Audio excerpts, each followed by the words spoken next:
नमस्कार मित्रांनो, मी ॲस्ट्रो अभिराज वास्तूमध्ये तुमचं मनापासून स्वागत करतो. मित्रांनो, आज आपण असा विषय घेऊन आलो आहोत जो 90% घरांमध्ये चुकीचा आहे. आपण घरात झाडं लावतो सुखासाठी, शांतीसाठी, पैशासाठी, पण जर चुकीचं झाड घरात असेल तर पैसा थांबतो, भांडण वाढतं, आजारपण वाढतं, मन सतत अस्वस्थ राहतं. आजच्या या व्हिडिओमध्ये मी सांगणार आहे वास्तूनुसार घरात कोणती झाडं अजिबात ठेवू नयेत आणि ती ठेवल्यानंतर नेमकं काय नुकसान होतं. व्हिडिओ शेवटपर्यंत नक्की बघा, कारण शेवटी मी सांगणार आहे एक खास उपाय जो लगेच निगेटिव्ह इफेक्ट कमी करतो. वास्तूमध्ये झाडांचं महत्त्व. वास्तुशास्त्रानुसार झाडं म्हणजे जिवंत ऊर्जा. योग्य झाड घरात लक्ष्मीचा वास करते, चुकीचं झाड घरात नकारात्मकता वाढवते. प्रत्येक झाड वेगळी ऊर्जा, वेगळा स्वभाव, वेगळा ग्रह प्रभाव घेऊन येते. म्हणून सगळी झाडं घरासाठी शुभ नसतात. घरात ठेवू नयेत अशी झाडं: काटेरी झाड, कॅक्टस, बाबूळ. कॅक्टस, बाबूळ, काटेरी गुलाब. नुकसान: घरात सतत भांडण, मानसिक तणाव, नात्यांमध्ये कटुता, पैसा टिकत नाही. वास्तुकारण: काटे आक्रमक ऊर्जा. विशेष सूचना: घराच्या आत तर अजिबात नकोच, बाल्कनीत सुद्धा टाळा. दुसरं, सुकलेली, अर्ध मेलेली झाडं. सुकलेली पानं, पिवळी झाडं, मरत चाललेली रोपं. नुकसान: आजारपण वाढतं, कामात अडथळे, उत्साह कमी होतो. वास्तुनियम: सुकलेली झाडं मृत ऊर्जा, अशी झाडं त्वरित घराबाहेर काढा.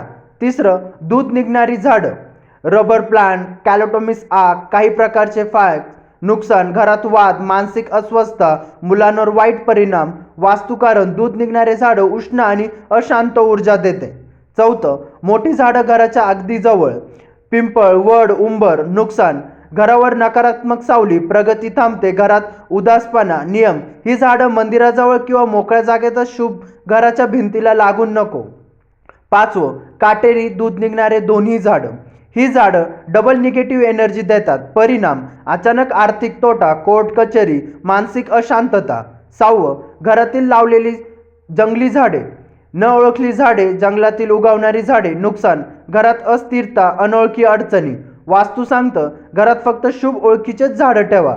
सातवं, प्लास्टिक, बनावट झाडे. नुकसान: स्थिर, मृत ऊर्जा, पैसे अडकतो, घरात कंटाळवाणी वाईब.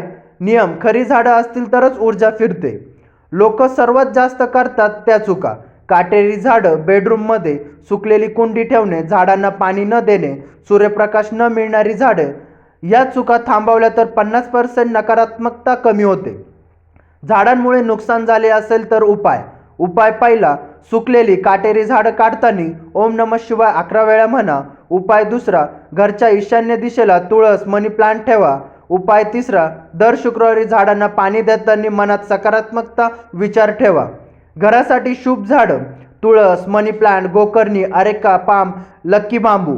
मित्रांनो, जर तुम्ही आज सांगितलेले कोणतेही अशुभ झाड घरात ठेवले असेल तर आजच निर्णय घ्या. घर बदलेल, मन बदलेल, नशीब बदलेल. व्हिडिओ आवडला असेल तर लाईक करा, शेअर करा, ॲस्ट्रो अभिराजला सबस्क्राईब करा.